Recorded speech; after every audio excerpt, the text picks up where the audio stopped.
personally, the theme song is equally as important as any other factor. Then get to watch our hero go on this like 3-episode arc to find a secret power of the S.P.D. Space Patrol Delta, a pinnacle of advanced law enforcement. Here at S.P.D, modern technology allows for us to protect the public by moving on from the archaic legal systems of old. Who needs a judge and due process when you have a device curated to read your vitals and decide whether or not you'll spend your mortal life in prison? We'll be sure to utilize technology provided to us by our founder, Maximilian Pegasus. This state-of-the-art gear will be used to safely dispose of dangerous criminals by turning them into trading cards.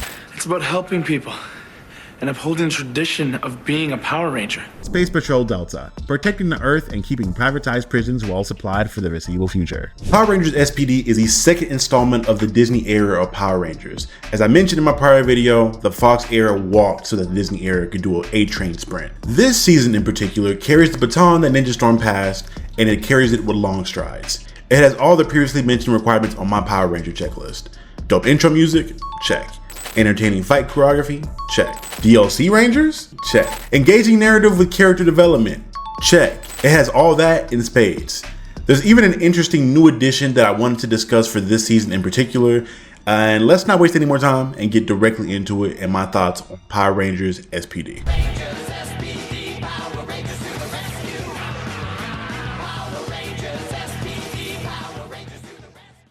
You're now watching the Captain.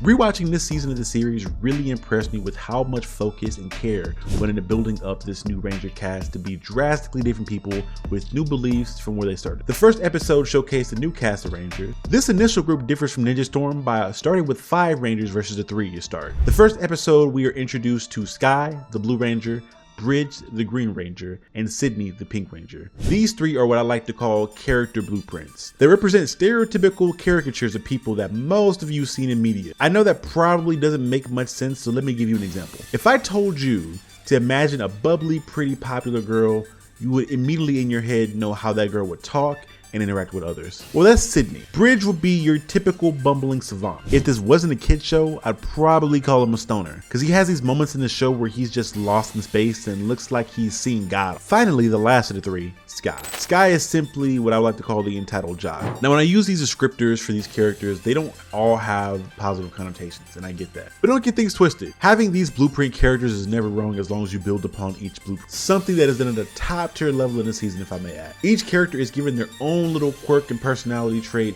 that makes them different than the other blueprints in their category. They're like stock model cars.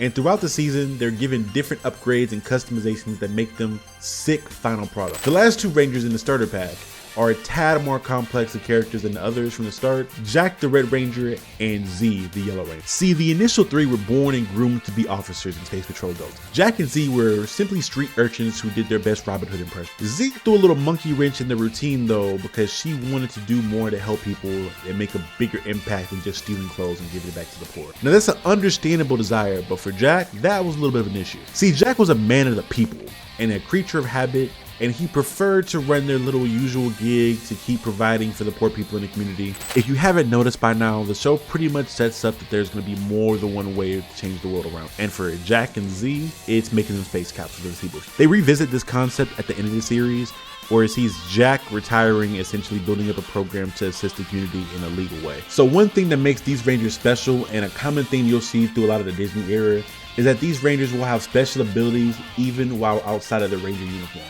This just adds a little bit more of a cool factor to them in my opinion. S.P.D Rangers have this genetic mutation that gives them the ability to do things like phase through solid objects, read energy, or even do the shadow clone no jutsu that Naruto does in the show with Z. Having these abilities seem to make the Rangers follow the trend of a lot of anime where the Rangers don't start off in their strongest forms, but build up to them for dramatic effect. So if you watch my Ninja Storm video, you'll be familiar with a concept you see in a lot of Power Ranger shows that I like to call the DLC. These are pretty much the add-on Rangers who appear during the runtime of the show as a shiny new toy. In Ninja Storm, it was the Green Samurai Ranger. In S.P.D, they showcase a few Rangers.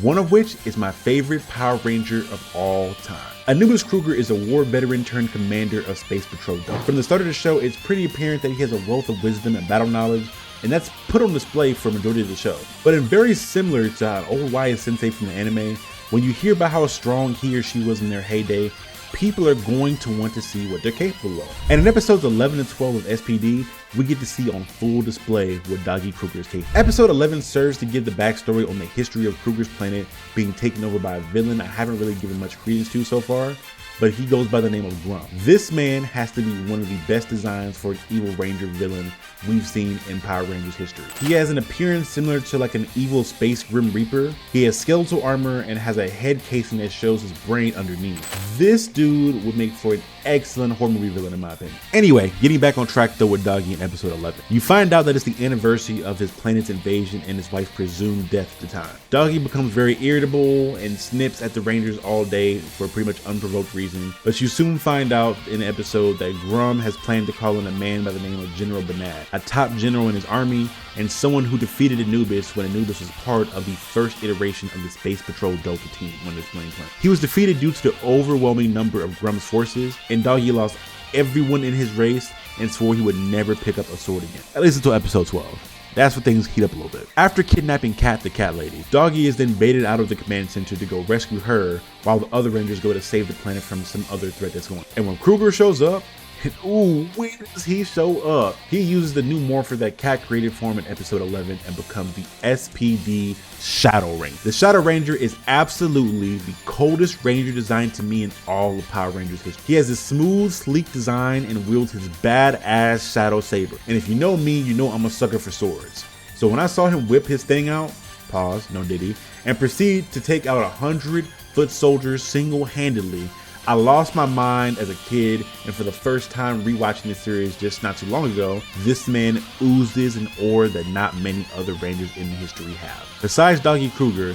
there were around several other Rangers that made an appearance in the runtime of the show, one of which happens to be a man from the future named the Omega Ranger. He's an older version of a little boy named Sam that the Rangers met and saved earlier in the series, but in the future, he idolizes the Rangers and dedicates himself to becoming one and comes back to save them. Even though he isn't as cool as Doggy Kruger, he has really interesting design choices and ability choices that I think need to be taught. He has the Omega Morpher, which gives him the ability to manipulate energy waves and slow down time. In his first appearance, he used the Morpher to slow down time and catch a bunch of bullets at super speed. Hell, he even used it to lift a lighthouse and with one hand proceeded to throw it at a bunch of foot soldiers. Now that I think about it, he's probably one of the strongest Rangers on the team. There's essentially a carbon copy clone of him called the Nova Ranger that makes an appearance in the last episode of the show, but she doesn't really do anything too different if you ask. Following the trend of Ninja Storm said, there's a familiar face that becomes a Ranger in the series, and funny enough, it's the IT person as well that works on the Ranger's gear in the form of scientist Catman. Cat has been shown to have some form of martial arts training earlier in the series in episode 11, but in episode 29, she for the first and only time takes on the appearance of the Cat Ranger. She honestly felt like a case of a character who did need to be a Ranger. She had this cool design, but nothing really unique about her that made her stand out from the others. The things they showcased in and out of the suit with her that made her a great character was her intelligence, which I feel like didn't really require a Ranger form to emphasize. It's even more so emphasized when you learn that the morpher she had only lasted for an hour and she never took that form again, so I felt like it was just a waste of time to get my hopes up thinking she would be there. The last group of Rangers that made an appearance had a really interesting case. They were the Rangers we had already seen in the very first episode. A Squad were Power Rangers that were at the top of the organization before the Rangers we know, the B Squad, came into prominence, but they disappeared in the first episode. I personally essentially forgot about them for most of the series up until the episode titled Resurrection. We come to find out that A Squad were traitors who were working for Grum and kidnapped Doggy Kruger and became pretty much a villainous character. Episodes like these in the show were great examples of humanizing the Ranger. It points a focus on the flaws of the all-knowing leader in Doggy and the possibility of the police being corrupt. I haven't spoken about it thus this far in the video, but obviously a show based around the police